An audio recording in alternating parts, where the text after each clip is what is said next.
Well, good afternoon, everyone, and welcome back to our daily update. Today we're going to start with the medical update from Dr. Ezike. Doctor? Thank you, sir. Good afternoon. Thank you, Governor. And we will jump right into the numbers. We have a lot of information to share with some special guests, so I'll keep my comments ultra brief. Today, we are reporting a total of 36,934 cases, which includes the 24-hour increase of 1,826.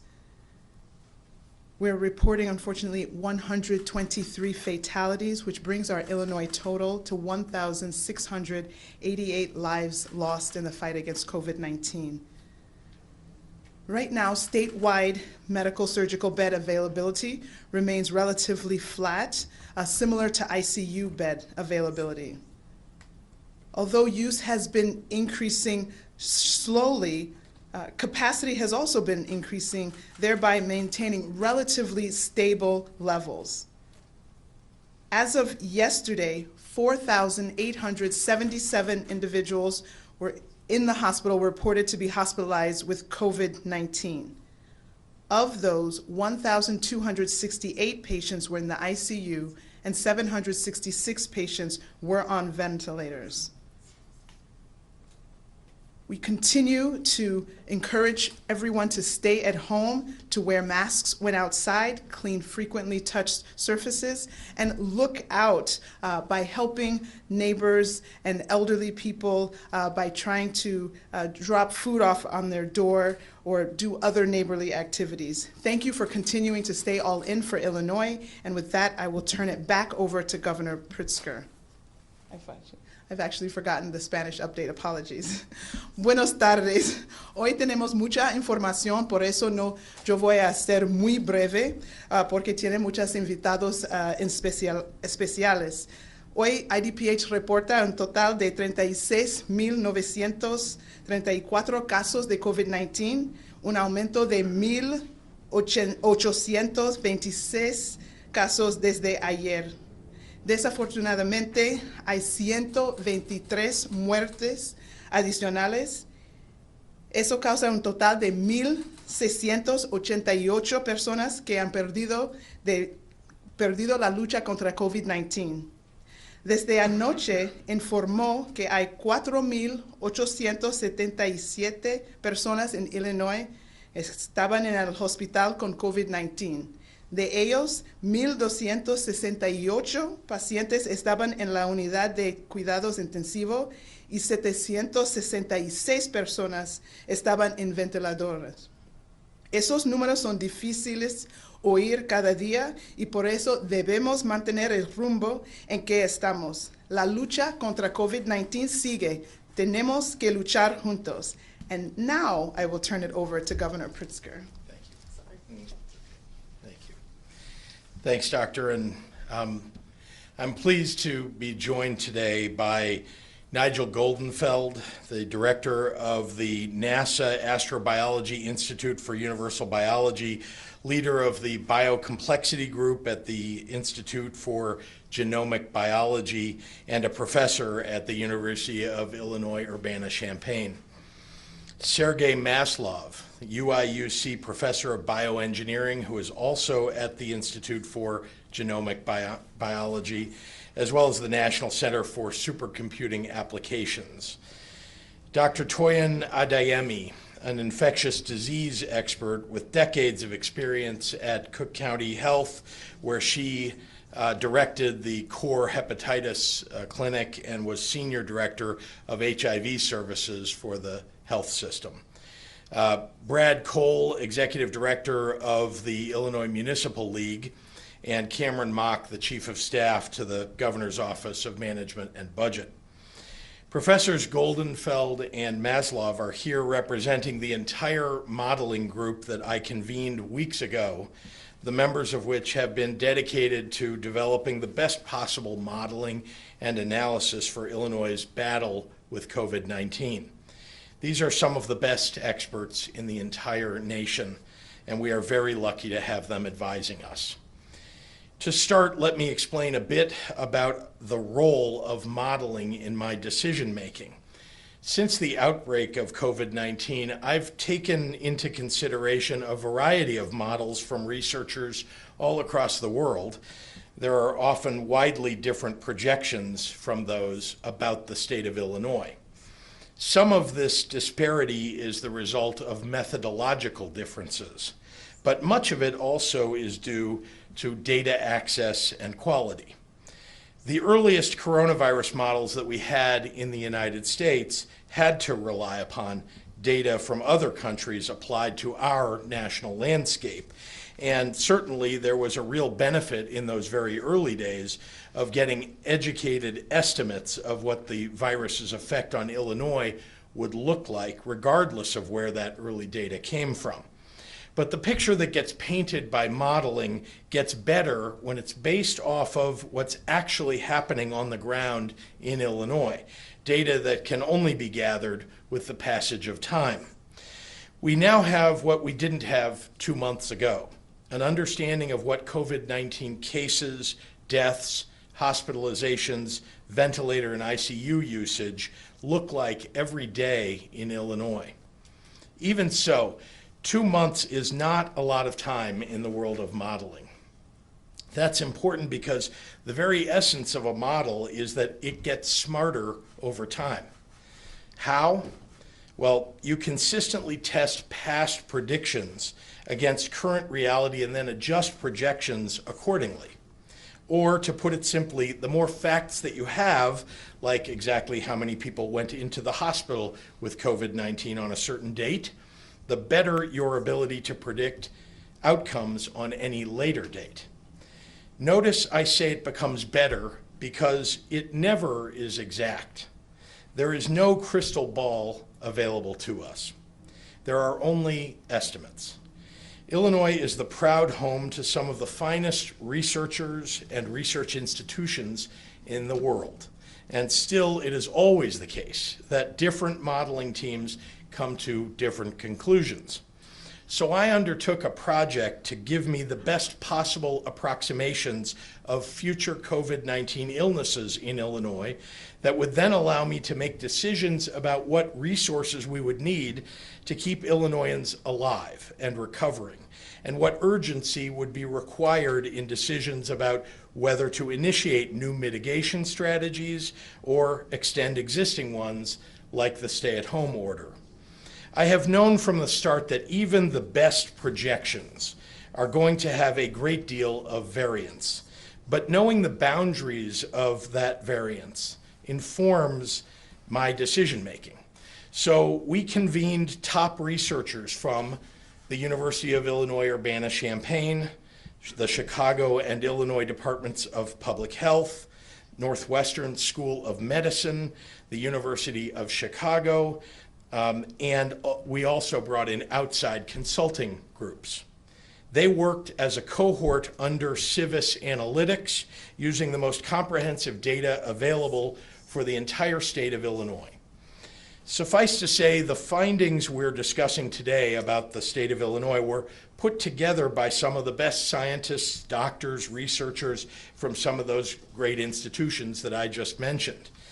I want to look first at the projected fatalities. As you can see from the graphs that are next to me, Illinois is now looking at a peak or plateau of deaths per day somewhere between late April and early May.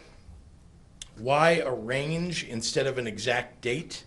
Well, everyone wants to look at the median line as a guide, that nice clear line that cuts through the big shaded section on all the models circulating online. But reality is not quite so simple. Look at the actual deaths from the past few weeks on the graph next to me and look at the median projections going forward. Reality swings up and down, sometimes drastically, a fact that can't be captured with a simple median line. What we have to consider is the whole shaded area. That shaded area shows the range that researchers are 95% confident that things will land. That's a shaded area you would see in differing shapes on every model. To be clear, the fact that the variance is large doesn't make a model less useful, but it does nevertheless make it clear that it is only a tool to be used.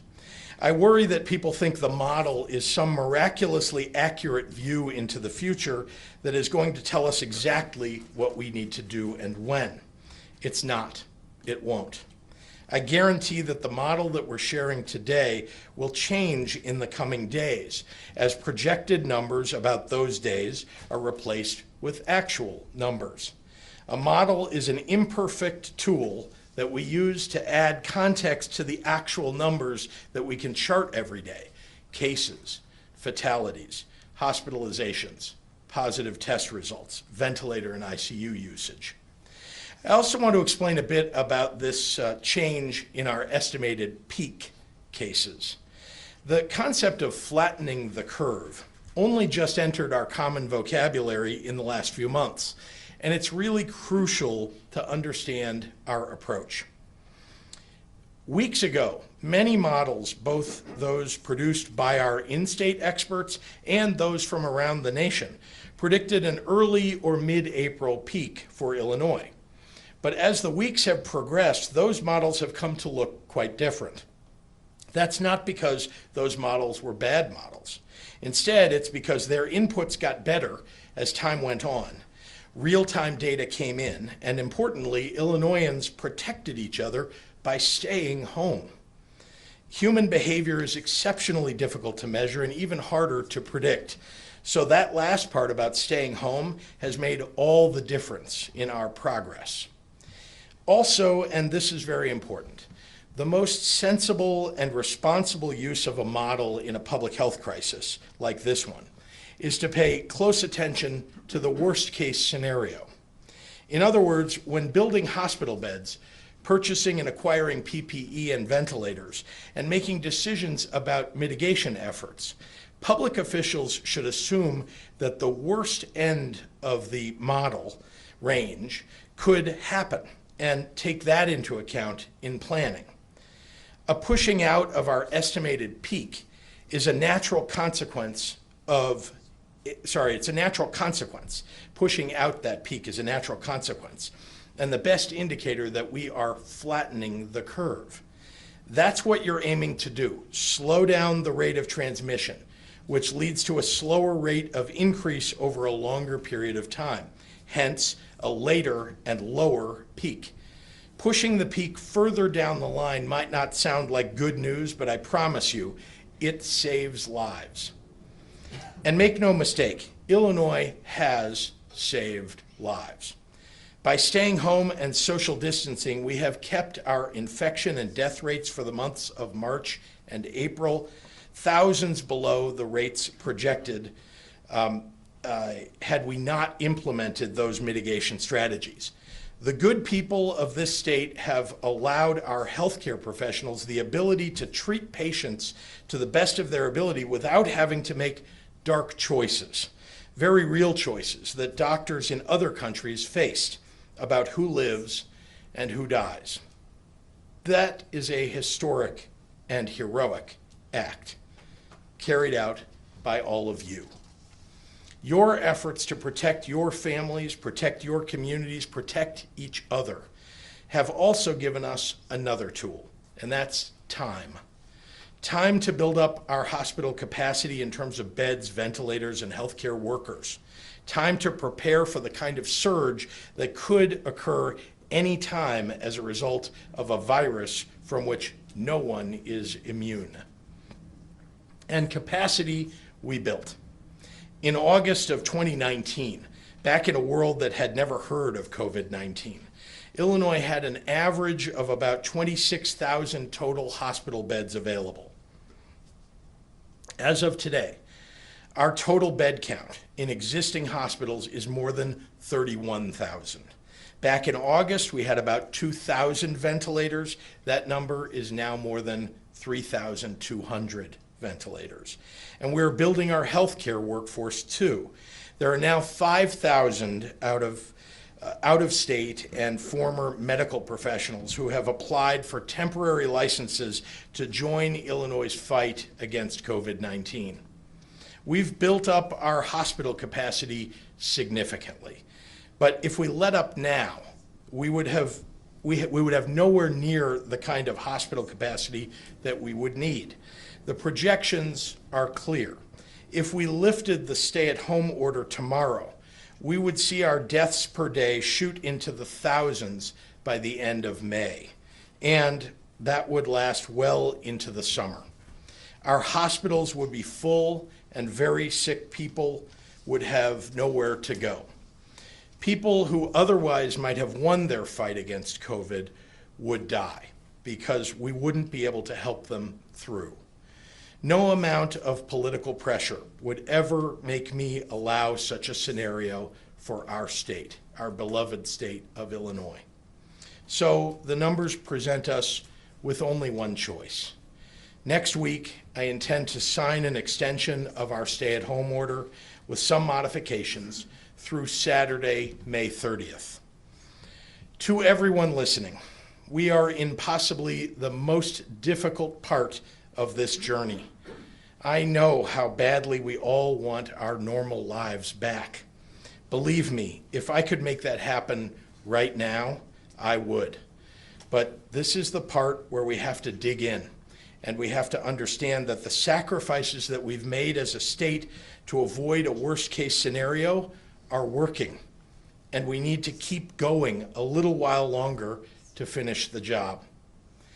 On a more optimistic note, my team and I are finalizing the next step principles for safely moving toward reopening in phases.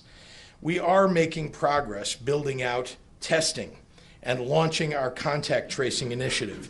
So that is so important to us that over time we will be able to realize the new normal, and we can be ready. We'll be sharing more on that in the days and weeks ahead. On another optimistic note, May will look somewhat different than March and April. Since implementing our original stay-at-home order, I've listened to Illinoisans across the state and elected officials of both parties and business leaders, and I've continued to consult with doctors and scientists and experts here in Illinois and across the world on how best to keep our people safe. My intention, as always, is to put your health and safety first as we make some practical adjustments based on what we've learned in the first 5 weeks of the stay-at-home order. The new and modified executive order will take effect on May 1st, and I want to lay out some of the changes that we've made for you now. Because we are bending the curve, surgery centers and hospitals will be able to begin scheduling surgeries that had been delayed so that we could maximize statewide capacity for COVID patients. Facilities will need to meet specific criteria, including proper PPE, ensuring enough overall bed and ICU availability, and testing of elective surgery patients to ensure COVID-19 negative status. The Illinois Department of Public Health is issuing exact specifications to healthcare facilities statewide, based on the idea that we need to make sure we have surge capacity. We're allowing some elective procedures to resume for the benefit of patients and our hospital systems, but make no mistake, the first priority for our healthcare system continues to be the health and safety of all Illinois residents. That means preserving bed capacity for COVID patients no matter where they come from. As I've said before, we value all lives equally, and that includes the men and women in our corrections facilities. If we find out that hospitals are refusing to live up to their obligations, the director of the Department of Public Health has the authority to investigate and enforce this policy and will not hesitate to do so. Also, starting on May 1, retail stores that are not currently on the list of essential businesses may take orders online and over the phone and offer pickup and delivery. We've made it more explicit that greenhouses and garden centers may remain open with specified social distancing measures in place. We will begin a phased reopening of some of our state parks under the guidance of the Department of Natural Resources for activities such as hiking and fishing and boating with no more than 2 people. Social distancing must be maintained in all activities. We're also strengthening some of the public health measures in the order to limit the spread of the virus as much as possible. Starting on May 1, any individual over the age of 2 and able to medically tolerate a face covering or mask will be required to wear one when in a public place where they can't maintain a 6-foot social distance. Face coverings work, and we need all Illinoisans to do their part here. For our essential businesses, including manufacturers, we're issuing new requirements on social distancing and new caps on occupancy. Again, all of these things won't take effect until May 1, a week from tomorrow. And they are only minor modifications, what we can do safely, while keeping our stay-at-home restrictions in place as we manage through this next phase. I know that even with these changes, this stay-at-home order leaves many restrictions in place. And in the coming weeks, as we get to the point of working our way down to the other side of the peak, as we move forward, there will be more to do to get people back to work and open up even more. Understand that these are not choices that are made arbitrarily. These changes are what the data says that we can offer the people of Illinois without risking so much viral transmission that our hospitals will again become or potentially become overrun. That said, if we start to see crowds and people violating the order or breaking the rules, I will need to bring back these restrictions. I'm hopeful that we will not need to do that. Folks, this is a battle that you never asked to fight. I know that. I also know that our doctors and our nurses and our healthcare professionals never asked to lead us through a pandemic. Our essential workers never asked to man the front lines of society. Our small businesses never asked to sacrifice their bottom line to an invisible enemy. I see your pain, and I am so very sorry for it. But for every person who wants to go to dinner or hang out with friends in a park or swing open their salon doors, there is a family mourning the death of someone they love. There is a parent, a child, a friend who would give anything to have their greatest strain be the difficulties of staying home and not the unimaginable pain of a life lost too soon. I'm not in the business of comparing suffering. In a pandemic, everyone is allowed to hurt. But we have the opportunity to prevent the pain of loss from touching the lives of thousands. We have the opportunity to follow the leadership of the countless nonprofits and community leaders and families across Illinois who have demonstrated their courage and their empathy and their willingness to help. Illinois has the best people in the world, and I've said all along that I will fight like hell for you. I'm asking you to hold on for just a little while longer to help make sure that we all see through to the other side of this struggle. One day I pray that this virus will be a memory, but the strength that we found together will be something that we carry with us forever. Thank you, and now I'd like to turn it over first to Professor Nigel Goldenfeld and then to Professor Sergei Maslov to discuss the work of our modeling group. Professor.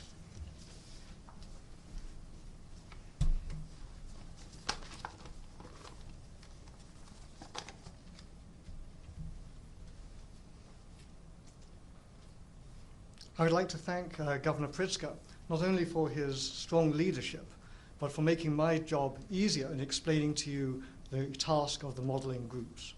So let me tell you a little bit about modeling, but in my own language. Modeling an epidemic is rather like modeling the trajectory of a rocket when you don't know where it started from, in what direction it was pointing, and how much fuel is on board the rocket. and you can't even see the rocket. Modeling an epidemic is not rocket science. It's harder. Once the epidemic is sufficiently far along that respiratory cases appear in hospitals, its origins are untraceable. In the case of COVID-19, many people get infected, but only show weak symptoms, or sometimes none at all, ever. Yet they still transmit the disease.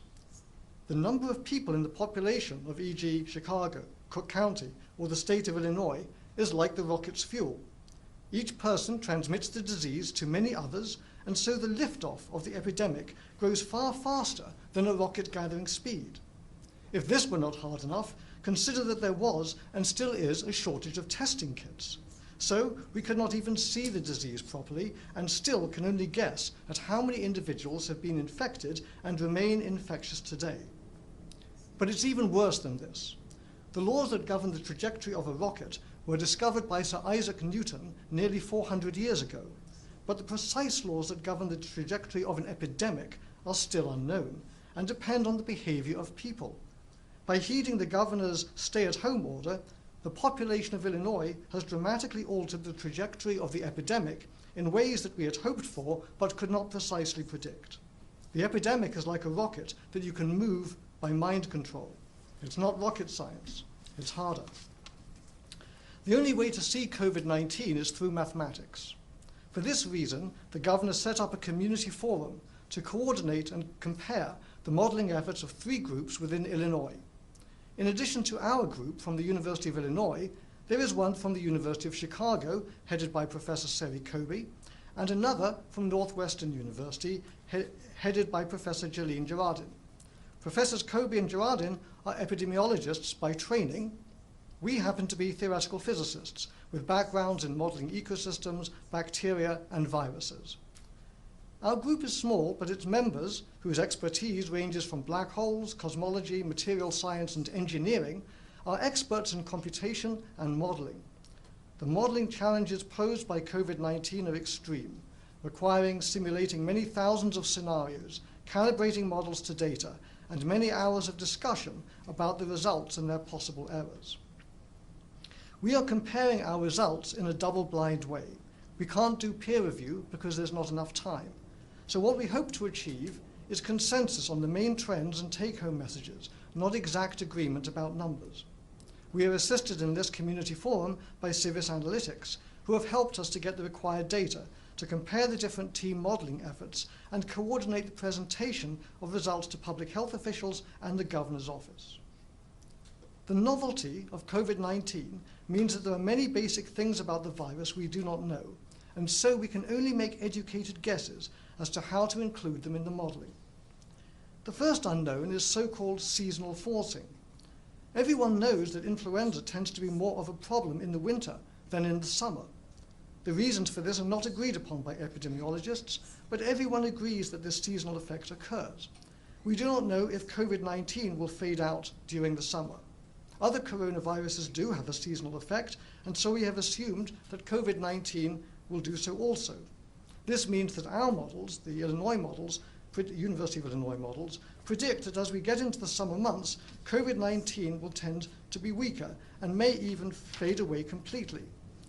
If we are wrong about this, then our predictions will be too optimistic. In models run by us and also by the University of Chicago, we have seen that removing the seasonal forcing effect will indeed make the predictions more pessimistic. And you can see that here on these 2 graphs, one showing the University of Illinois calculations with seasonal forcing, one showing the University of Chicago calculations without, more pessimistic as a result of that. However, if we are right about the seasonal forcing, there is still a downside, because it means that after the summer, the virus will start to become more effective and the COVID-19 epidemic will restart. The second unknown is that there can be people who get infected but never show symptoms. These asymptomatic individuals can potentially cause a problem because it would mean that there are more infectious people in the population than the models predict. This means that our scenarios for the relaxation and mitigation might underestimate the second wave that would be expected to start then. The presence of asymptomatic individuals could also help the scenarios because we could conceivably get more quickly to the point where the epidemic dies out naturally, so-called herd immunity. Some recent studies seem to point to a larger asymptomatic population than is revealed by the number of reported cases. However, don't be fooled. They still, even if true, they still lead to a prevalence of individuals who were ever infected of about 3%, which is far smaller than what is needed to get to the state of herd immunity. And that is why it is very important that you wear a mask, that we all wear masks, whenever you are not at home. The third unknown is that we do not actually know if one is immune after one has been infected. If this is not the case, then our models will be underestimating the progression of the epidemic. You might wonder why the state of Illinois needs such a vigorous modeling effort. Aren't there huge modeling efforts being undertaken elsewhere by larger groups with more funding and staff? The answer is yes. There are such efforts, but we do not feel that such efforts are as sound scientifically as what we're trying to do here by having a consensus of different models. And we can better focus on the needs of the people of Illinois, for example, by providing predictions and advice for the regions of the state beyond the Chicago metropolitan area, and for the hospitals as well. So now let me turn over the podium to my colleague Sergei Maslov, who will now describe what we have learned in detail from these models. Thank you.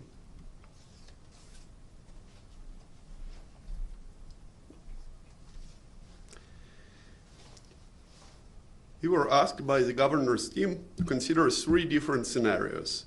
One in which stay-at-home order was never issued, another one in which it was issued and maintained for the whole duration of the simulation, and the third scenario in which the stay-at-home order was initially issued but then relaxed after April 24th.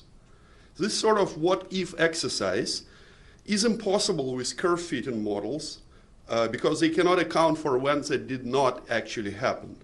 However, our mechanistic models considered by the 3 groups gathered by the university, by the government of Illinois, allow us to turn on or off the effects of social distancing and to figure out how the social distancing affects the trajectory of COVID-19 epidemic in Illinois.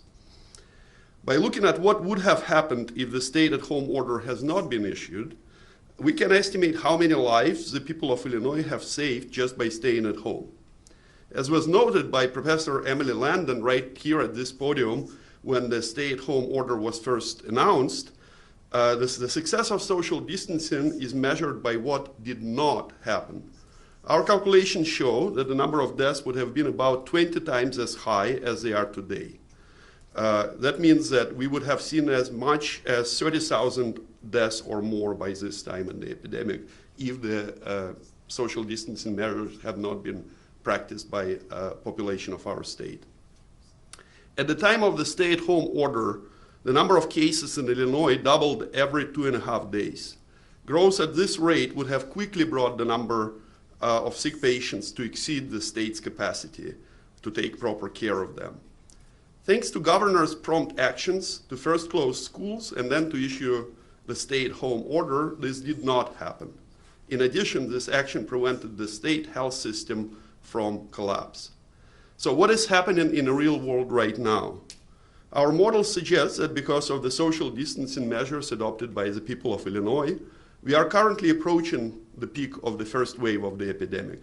The number of hospital and ICU beds occupied by COVID-19 patients is currently within state's capacity, thanks to the fantastic work by the frontline healthcare workers. In fact, the number of beds that are occupied by COVID-19 patients has remained approximately constant over the past week and is not increasing. This is great news, but it's not the time we can really let our guard down. The reason is that once the peak is reached, it is not the end of the epidemic. There are still people dying and new cases being announced every day. But there is something else as well. Mathematical models are capable of seeing what we cannot see. They can predict the current number of infected individuals, which we cannot measure due to limited testing capacity of the whole country. The models predict that this number is at least 10 times larger than the number of new positive tests announced every day. Furthermore, it will remain high even after the peak of the epidemic. While there are so many infected individuals walking the streets and relaxing social distancing too early would start another wave of the epidemic. But unlike the first wave, which may have started from only a few individuals, the second wave would be started by thousands of infected people. When we simulated this scenario as requested by the governor's team, we saw a drastic rise in the number of hospital and ICU admissions and deaths. The second wave would quickly surpass the ability of our hospital system to respond. Let me summarize. In short, our models show that the prompt action by the governor and by all of our population in Illinois prevented the healthcare disaster in Illinois. Our health system is coping now, but all these hard-won gains will be erased in a second wave of the epidemic. The second wave is certain to start if social distancing measures would be reduced prematurely. With this, let me turn the podium to Dr. Toyin Felusi, an infectious disease specialist from Russian University Medical Center.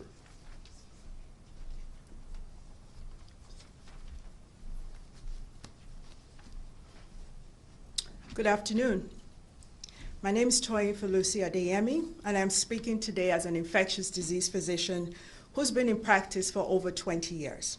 All of those years I practiced at Cook County Health, where outstanding care is provided to people from communities most disproportionately impacted by chronic health conditions, social and economic hardships, and now hit hard by COVID-19.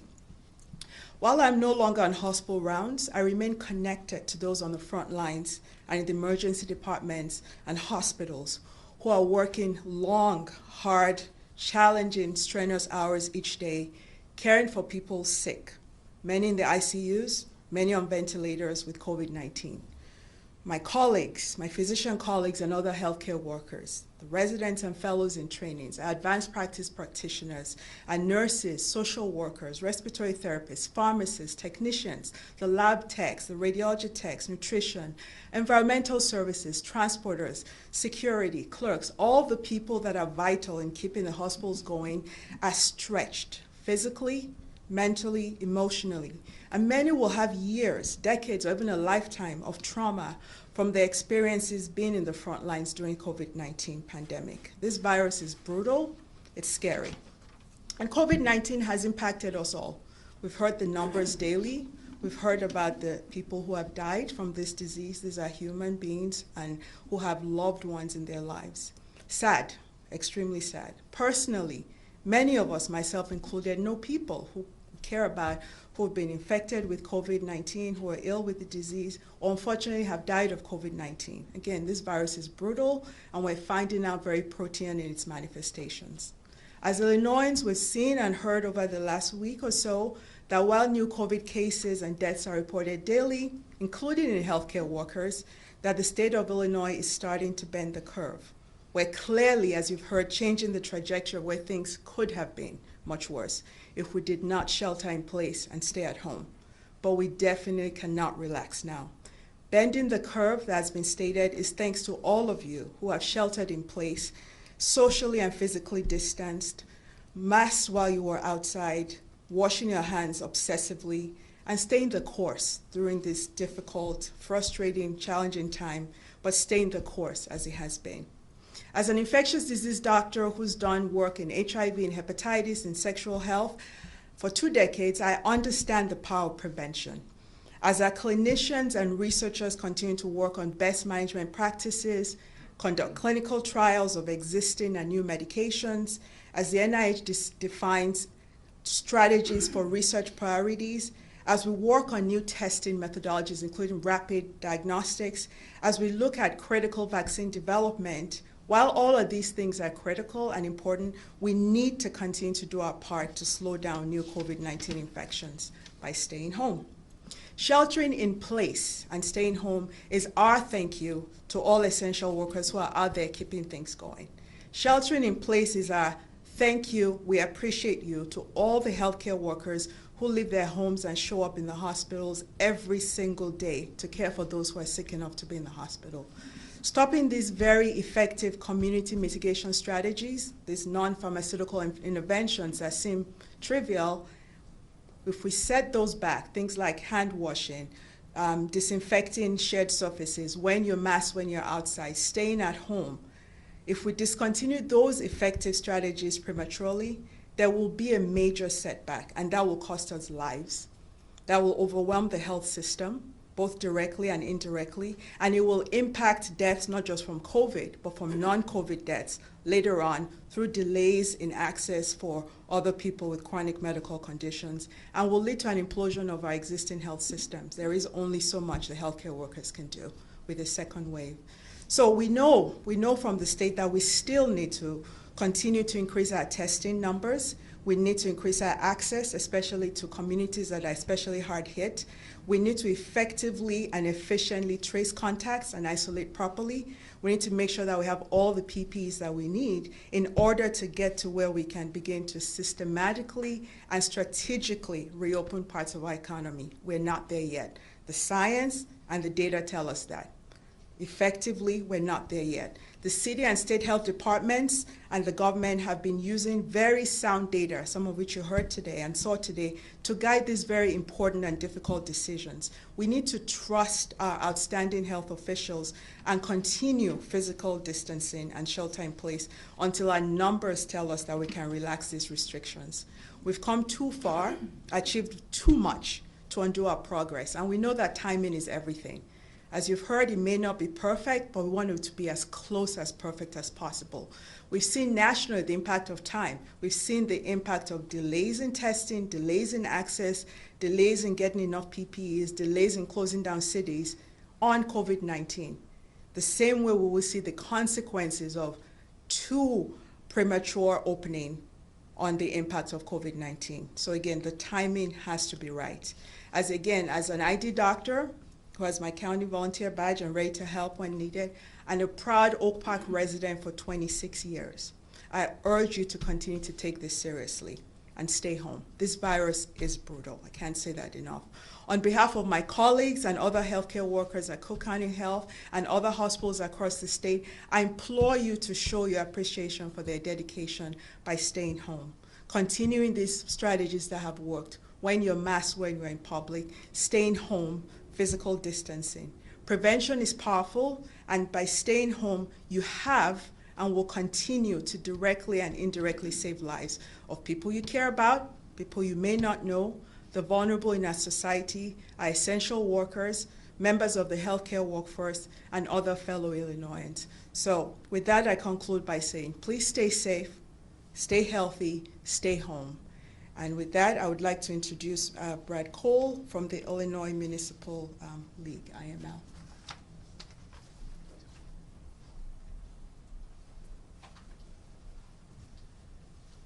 Thank you, Doctor.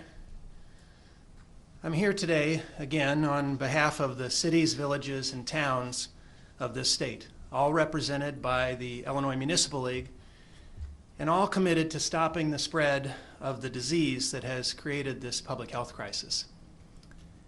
Governor, as you and all of us know, this crisis and its condition has evolved in many ways during recent weeks.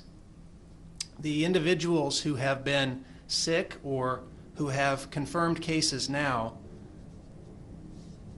are obviously and considerably anxious.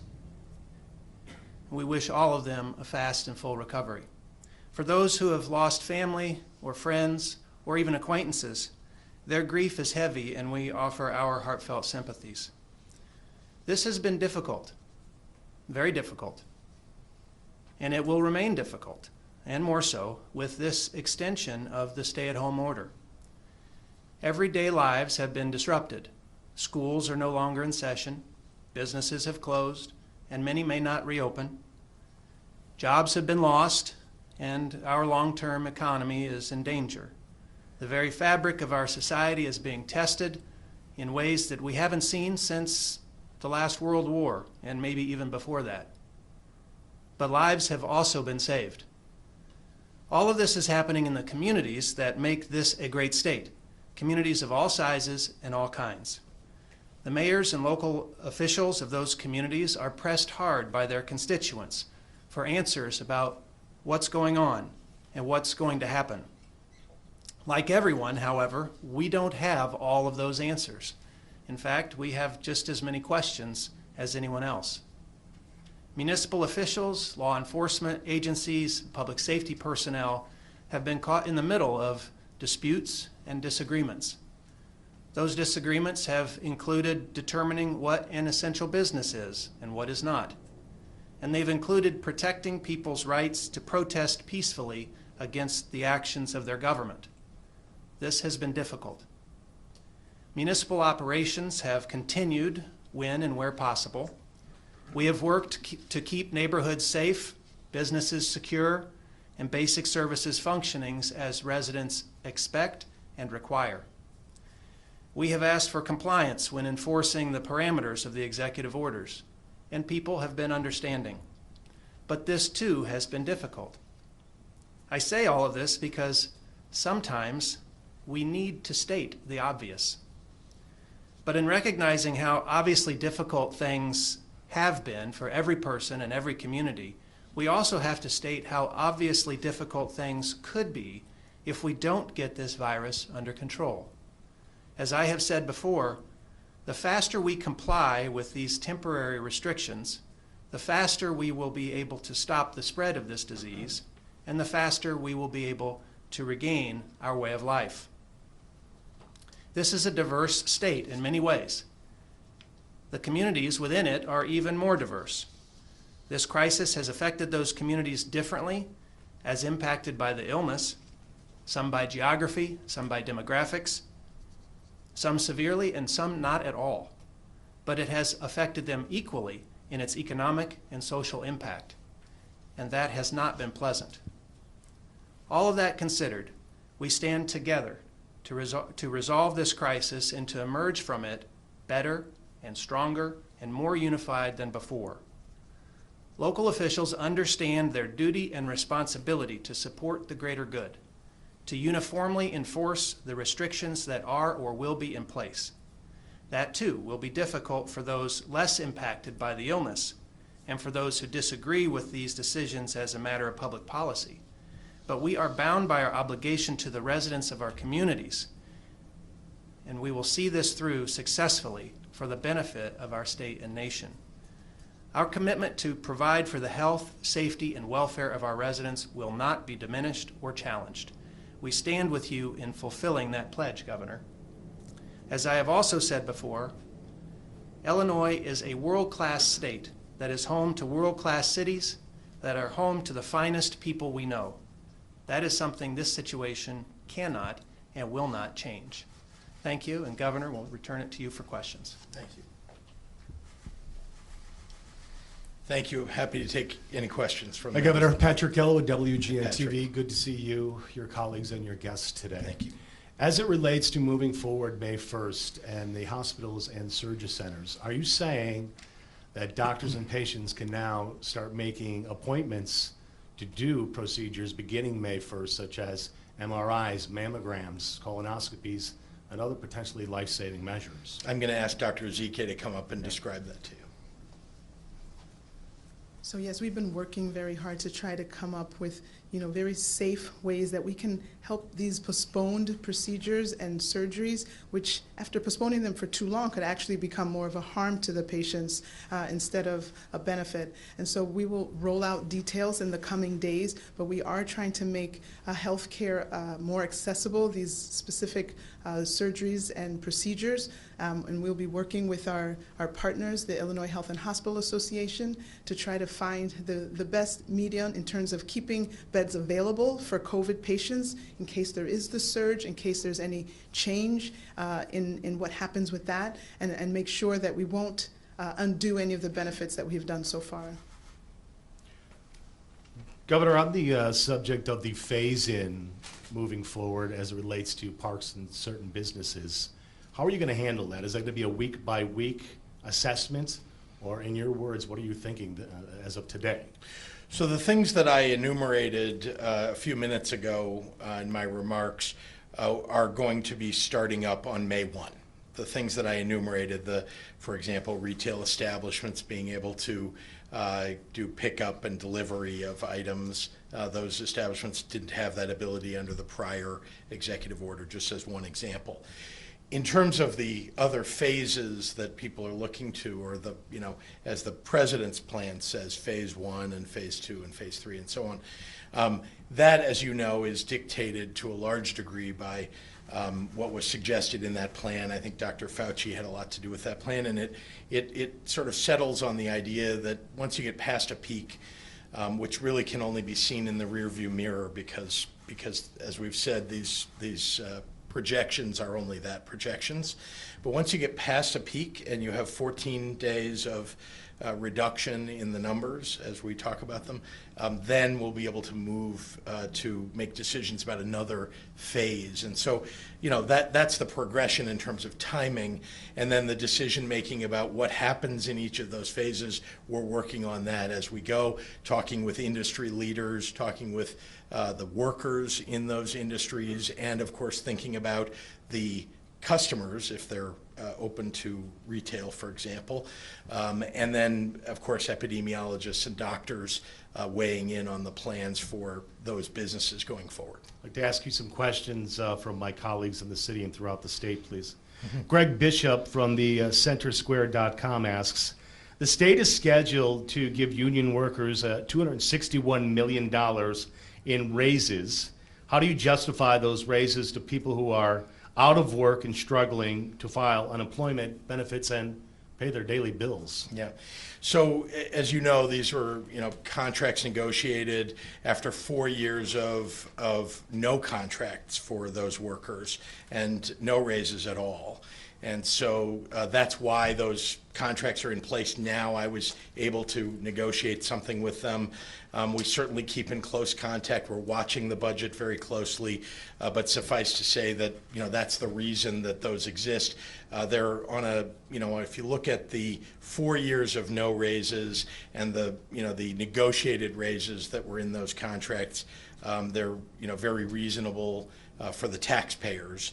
And I think we're looking at all the constraints of the budget going forward, and we'll continue to make changes to the budget, because that's something that the February budget that was proposed is no longer a budget that we can ever follow. So that $261 million could be readjusted? It's a contract that was signed with those workers. So that's not something that we're currently having discussions about. But my point is that as we look at the entire budget, and I said this before, that we're making sure that we're going to be able to meet our obligations, hopefully with support from the federal government. Thank you. Marianne Ahern from NBC5 asks on behalf of a viewer, in the middle of June, they are hosting a wedding ceremony, a reception at a Bolingbrook Country Club. Would you consider easing the number of people who can gather at group settings beginning June 1st, and then would that apply to graduations as well? Well, again, we're looking at everything for the next phase. That would be during a next phase. This executive order runs through May 30, so we'll certainly look at everything and very importantly, we'll look at the numbers and the way the curve is moving and make sure that we've got the proper bed availability in our hospitals, and that we are able to keep the infection rate down, and we'll have to watch it as we go. Very good. This next question is for Dr. Ezike. And this is asked by Vanessa Navarrete from Univision. She wants to know if you are aware of the results of a study that was put out today that found that COVID-19 has spread through air conditioning systems at a restaurant in China. I am not aware of that, but I will make sure that my team researches that so that we can be aware of all the current information that's coming out. So thank you for sharing that. You're very welcome. Governor, this is from Tiffany Lupensky. CBS.com. She wants to know on behalf of WBBM, if you haven't already addressed this, but what are your thoughts about the recommendations concerning the letter that Minority Leader Jim Durkin put out today, expressing his desire for you to share the modeling numbers in detail with legislative leaders as well as the public? Well, I think one of the purposes of today, he and one of his colleagues in the House have wanted to see the models. And, as I've said to them many times, there are multiple models, and the modeling doesn't determine my answers to, how we're going to move forward, but it is instructive for sure. So this is an assistance, I think, to everybody to understand what we're looking at. But this isn't even the only thing that I'm looking at. So the idea that somehow sharing one model with people is going to somehow instruct them about what next moves we're going to make, I think is a fallacy. Do you share that information in detail with legislative leaders presently? We today, again, we put out this information. They now know who all of the people are in the institutions. I think those folks have, on frequent occasions, spoken with the media about modeling, and I'm sure that they would continue to share their thoughts. Mark Maxwell, Capitol Bureau Chief, asks that we are nearly 5 weeks into this stay-at-home order. COVID-19's incubation period is 14 days. You have acknowledged most people have done a great job complying. Our families or friends who have followed the rules and remained symptom-free now able to meet in smaller groups, closed circles, is how he refers it to. I'd like to refer this to Dr. Zike because she will have a better answer, but I'll just start by saying that this virus is still out there, that if you are no longer obeying the recommendations that have been made and the orders that have been put in place, you're simply opening yourself up and everybody else up to infection. But I will turn it over to Dr. Zike. Again, the small groups that form like a household or a nuclear unit, those are the groups that we've asked to continue to stay together. If you increase that group beyond your nuclear unit, and then someone else from that group now has a small gathering with someone else, the power of exponential growth is still there. And I just remind everyone that one person infecting 3 people, and those 3 affecting 3 each, you get, with just 10 rounds, you get to 59,000 people infected. That is how quickly, and that's why the models initially without the interventions would have put us beyond our healthcare capacity. So we still have the enemy out there. We've done great, but we haven't quelled the virus by any stretch. We still have no treatment. We still have no vaccine, and we don't think we have an acceptable level of herd immunity. So again, to not undo the great work that is done, we probably need to do the same measures. Governor, this is from Eric Hong from ABC 7. He asked, you have been accused by some, including some Illinois Republican lawmakers, of operating in a bubble. Would you commit to holding a virtual town hall to hear directly from Illinois residents about the economic problems that they are facing? Well, the accusation that I'm operating in a bubble is ridiculous. First of all, I think everybody on my staff and the Republican members of the House and Senate and the leaders themselves know that I make frequent calls every day to them, to many of their constituents, to mayors. I know Brad Cole knows there are quite a number of mayors all across the state that I've reached out to. I've tried to make myself accessible in every way that I can. We're also in a stay-at-home order. I'm trying hard to reach out, as we all are, using Zoom and other methods of communication with people, and I'll continue to do that for as long as we're in this situation. Thank you, Governor. Amy Jacobson from WIND Radio says that, preface it by saying this, Mitch McConnell has said he won't provide federal bailout funds for state pension funds, but he would support a provision to allow states to file for bankruptcy. You have said you don't want such a provision and wouldn't use it. If a reorganization was good enough for Puerto Rico with less debt per capita than Illinois, why isn't it good enough for Illinois? And if it's not good enough for Illinois, what options would you necessarily consider absent a federal bailout? So I would like to say that Amy clearly doesn't understand what happens when an organization goes through a bankruptcy and out the other side. The cost of borrowing, the cost of doing business goes way up. Much beyond where we are now. We would be paying interest at usurious rates. Our state would be in a world of hurt people wouldn't want to do business, in fact, with a state that's gone through bankruptcy, with the idea that, well, if you've gone through it once, you might go through it again. And the fact is, states are not allowed to declare bankruptcy, and it's a good thing. What we do need to do is make sure that we do, as I was doing before we got to this crisis, which is to balance our budget on a regular basis, to begin to build surpluses so that we can pay down existing bills that were there before I came into office, to make sure that we're continuing the services that people need in the state while also being fiscally responsible. Thank you, Governor. Cisco Cotto from WBBM News Radio asks, there are several downstate counties that are being devastated economically, even though they have very few infections. Why not allow those areas to reopen across the board? Well, as you can see from some of the changes that we made in the executive order, I listened to many people downstate and in areas where there were lower infection rates, lower hospitalizations, so that we could make it more accessible for them to do certain kinds of things that we thought will not spread the infection, but will allow areas that have a different set of characteristics than, let's say, an area of downtown Chicago, to be able to operate in a different fashion. So that's built in. I talked about some of those things in my remarks. Thank you, sir. One additional question. This is from Elizabeth Matthews from Fox 32. It's either for you or Dr. Ezike. She asked that a study finds that 88% of COVID-19 patients who were on ventilators in New York passed away. Do you know what the percentage is here in Illinois?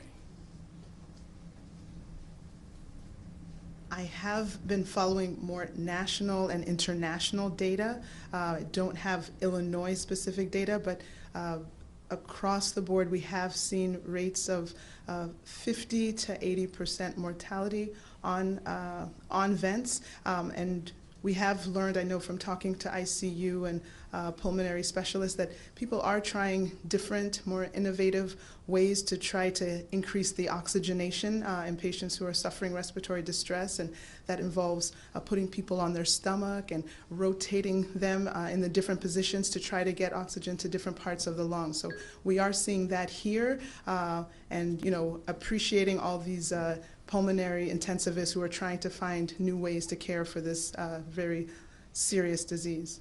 And I know it's odd for a non-doctor to add to that answer, but I'll just say that it's been, as many of you have heard, I've focused a lot on making sure that we have enough ventilators for people in the state. During the time period when we've been focused on this, doctors learning more about the effects of COVID-19 have learned that there are other therapies that they can bring to bear, like what Dr. Ezike is talking about, to lessen the likelihood that someone will end up on a ventilator. And it has been successful. Not universally so, but it's been successful, and the result is the need for ventilators has come down since we first looked at what are the resources that we need to meet the challenge of the curve. Thank you. Thank you very much, Patrick. Okay, we'll switch to questions from reporters not in the room. This is from Hannah at the Daily Line. How much testing do we need in Illinois in order to go about normal life before a vaccine is widely available? What's the figure in terms of tests per capita? Have we hit a ceiling in our ability to test in the nation or in Illinois because of a lack of testing materials available? What about the spread of the disease in Illinois? Do we not know yet because of this? Multiple questions in there. Hopefully you'll remind me whatever I've forgotten. But let me start by answering the question about how many tests do we need per capita, what's the right number. It's very difficult to say, and the reason, when you talk to the experts around the country about this, they will give you different answers. And it is certainly different in different industries. Obviously, what you'd like to do in certain industries, like the nursing home industry, is you would like to be able to test every person every day on a rapid test basis. So that's, add all of that up, and that's some number of tests that you start with. And that's just nursing homes. We want to do that in each setting in where you've got somebody who has a comorbidity that might put them at risk. So that's why nobody's really come up with quite the exact number. What I can tell you is, as you know, I set an initial goal here for Illinois, because remember, when I set the goal, we were only in the few thousands range of testing. I set an initial goal of, let's get to 10,000. That seemed like a pretty big number, and it still is. We aren't there yet, but we're getting closer. And then the question, and I'm certainly thinking about this too, what's the next goal? We're not going to be able to immediately go from 10,000 to 250,000. So what's the next goal? What's possible? And how would we use the tests if we could come up with a number that's possible in the near future, over the next, let's say, the 2 months hence? How would you use those tests, right, if you came up with that number? So that's how we're operating now, because the truth is, even if you set a goal of hundreds of thousands of tests a day, the testing materials don't exist today because the market is so strained. And so it's difficult to try to shoot for the moon. But I do think, setting real goals that are, a little bit slightly out of range that you can shoot for and work really hard to make, those are the kinds of goals I like to set. This is from Tina at the Sun-Times. Why is Cook County seeing a different range of deaths and cases than other cities with similar demographics? What factors are you seeing to suggest why the county is not recovering as quickly as other similar counties? Those were for some of our modeling I experts. think I'd like to turn it over to, maybe the Dr. modeling experts, or Dr. Zike could start, yeah. So I think, as we've said many times before, this virus is preying on people who are older. It's preying on people with underlying conditions. So there's definitely a bias towards communities or areas where there are older people or more infirmed people.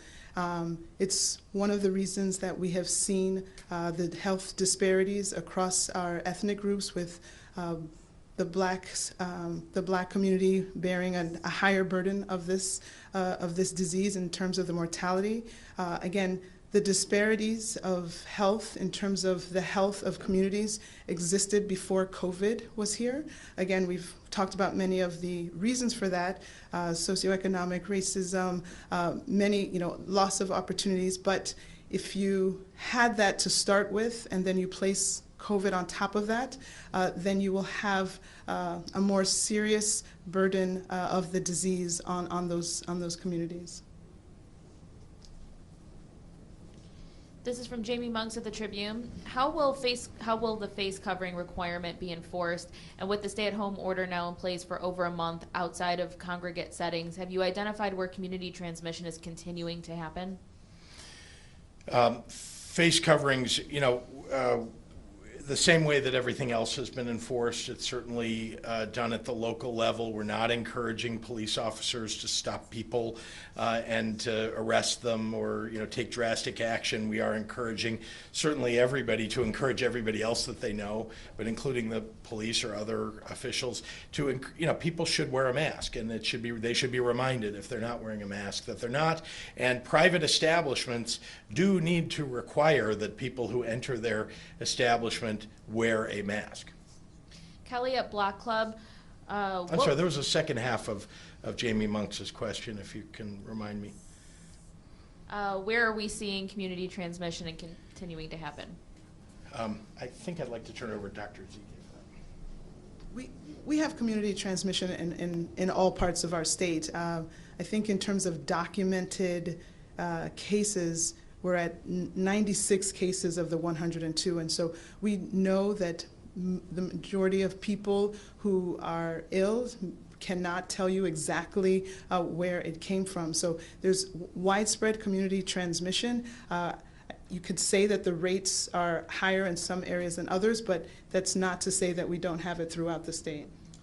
And let me just remind you that you need to do more testing everywhere in the country to do sentinel surveillance, which is what would answer that question better. But Dr. Zike has it right.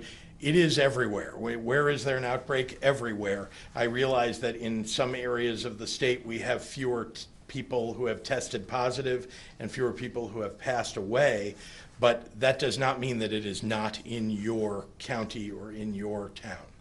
This is from Kelly at Block Club. What will the state do to help people unable to pay their rent or mortgages? Many won't be able to pay at the end of forbearance periods since they've gone without income. Yeah, and you know that we've been encouraging the forbearance as much as possible. We've obviously stopped sheriffs from evicting people. We've talked to mortgage companies to get them to provide forbearance. Look, we're all hopeful that we're able to begin to put our economy back together. We hope that the forbearance period that people will be able to take advantage of will be a short enough period but fully covered so that when people are able to go back to work, they'll be able to afford to pay their bills. Greg Hines at Cranes, you are allowing outdoor recreation. Why not indoor pools, which are chlorinated, or gyms under correct spacing and capacity limits? Isn't that a health necessity for some people? Which doctor would like to talk about swimming pools? You know, IDPH does regulate pools, and if we want to get into the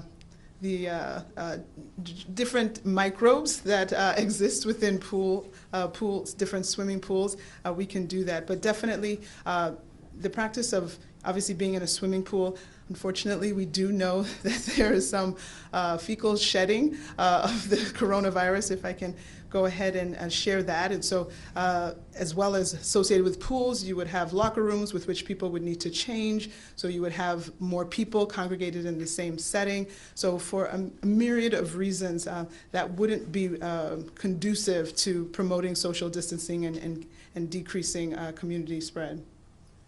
This is from Amanda Vinicky at WTTW. Will you release the raw data for these models? When and where can we access it?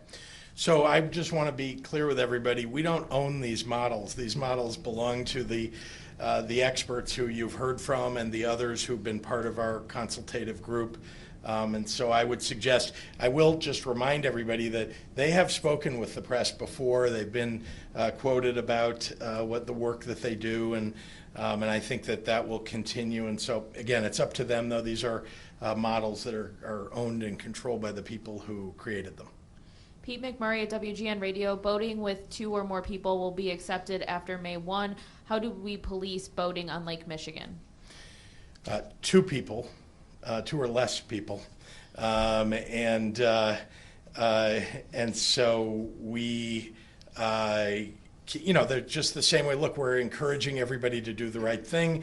I think, that we're not going to be sending police out to look at every boat and count people that are on the boat.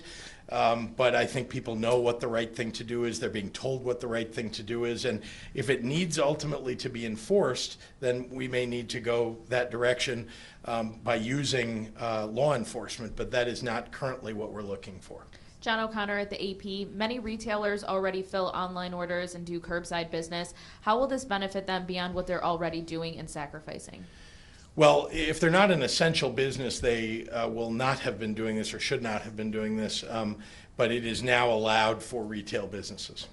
Matt Roy at WICS in Springfield. What is the status of Vibra Hospital in Springfield?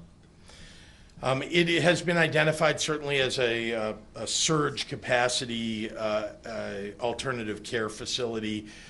No work has yet been done on Vibra Hospital, and we're certainly evaluating and hopeful that we won't need to build out more facilities, or that we won't need to use, and light up all the facilities that we may have because it is very expensive, as you can imagine, to staff these even on a temporary basis, but necessary if there is a requirement for surge capacity, because the existing hospitals wouldn't be able to handle that surge. Ed at the Sun-Times, the stay-at-home order has now been in effect 33 days, and yet we've had a record number of new cases yesterday. Is this simply a result of more testing, or is the virus continuing to spread? If it's still spreading, do we know where and why? Dr. Zike? I will say that the increased number of cases have to be taken in context with what the denominator is. And so, as you've heard Governor Pritzker say, the last 2 days we've tested over 9,000 people for the first time in the state. And so, when you look at the numerator, the number of positive cases, over the denominator, all the people that were tested, we actually are still running about the same percentage of positivity. But obviously, if you test more people, you will get more positives. Again, that is understood, but I think we're still in the 21% positive rate. So it's still consistent. It's just a matter of more people tested. Jake Griffin at the Daily Herald. Many people in rural parts of the state want to quarantine Chicago and the suburbs and reopen parts of downstate Illinois that aren't seeing infection rates like the urban areas. Why has the state not done that? I'm not sure how to answer that, except that this virus knows no boundaries, folks. No one is immune from this virus, no matter where you live. And we are trying to take into account the differences between population density in one area of the state versus another. And you're seeing that in the executive order, the modifications to the executive order that we put out today. Shruti at Bloomberg, was the extension of the stay-at-home order on May 30th taken into account when you gave your updated budget and revenue figures for fiscal year 2020 and 2021 last week? If not, given large parts of the economy will still be closed for 4 more weeks, do you expect revenue coming into the state this and next year to be even lower than the drop you projected last week? There are unknowns every single day, and so no, I didn't know, a week or 2 or 3 ago what exactly we would be doing in the month of May, nor do I know honestly what's going to happen tomorrow as a result of this virus. But what I can tell you is that we have taken into account the fact that there is a significant effect on the state of Illinois' economy and therefore on the collection of tax revenue for the state. And so, we have projected that this would be a prolonged recession, not multi-years, but a reasonably long one. And so that is factored into the numbers that we put forward. And we'll continue to evaluate that as we're working with the legislature on putting our budget together. Shia from Politico, can you explain specifically what kind of economic relief you have asked for from the federal government? Well, I have been involved in asking for relief for hospitals, for unemployment, for those who are unemployed, making sure that we provide funding for our local governments. One of the challenges of the last CARES Act was that it set a threshold at 500,000 people. So if you were in a city or a town or a county that had less than 500,000 people, you weren't benefiting at least from that provision of the CARES Act. And so that's one of the things that I've talked about. Smaller cities and towns and counties should be able to benefit too. And of course the states are, have undergone significant pain in their budgets, and it's not just the state of Illinois, it's every state in the United States. I was on a call with the National Governors Association members, all the governors, or at least as many as were on, I think there were 40, as well as numerous other direct calls that I've made. Everybody, Republican and Democrat. There are 24 states led by Democrats, 26 states led by Republicans. Every one of the states is having the challenges that we're having and needs help from the federal government. So I talk to federal representatives or have my team talking to federal representatives all the time. And I hope that each of the provisions that we've talked about, small businesses need more relief. There's no doubt about it. And so small businesses, hospitals, all of these things I've taken into account and I've lobbied for to our federal representatives. This will be our last question. Tiffany at Tribe. I see the number of drive-through testing sites are expanding, which is great, but how would they recommend residents who rely on CTA and don't have access to a car access these test sites since they are mostly located in surrounding suburbs? Yeah, well, people who don't have a car and take the CTA, there are many, many more sites available to them. Actually, these drive-through sites are convenient and safe for people who do happen to have a car, but FQHCs, federally qualified healthcare centers, are available all across the state of Illinois. We had a press conference with the leaders of the organization that represents them, and in fact, if you go to the IDPH website, or just go to coronavirus.illinois.gov. You can find a map of where all of the testing sites are, and we're adding to them all the time now because we are increasing our testing capability in the state as we are on our own acquiring all of the supplies that are necessary and making sure that those sites have those supplies. All right, thank you, everyone. Governor, may I have one additional question, please? Thank you. Go ahead, Patrick. New York Governor Cuomo had a meeting in the White House a couple of days ago with the president and his team. Would you be open to a similar move? Well, you've been a big critic of the president and what he has done in his administration. Would you be willing to meet with him at the White House to help mend fences and get your point across directly? Of course, and you know, I've been on the phone with the White House on frequent occasions. I've spoken with the president and the vice president all during this crisis, even when the president has been critical of me. I'm somebody who will do anything to work for the people of the state of Illinois, anything to help us get back on our feet and to get past this crisis in a way that preserves our working families and helps them. So yeah, of course, I mean, I would do any of those things.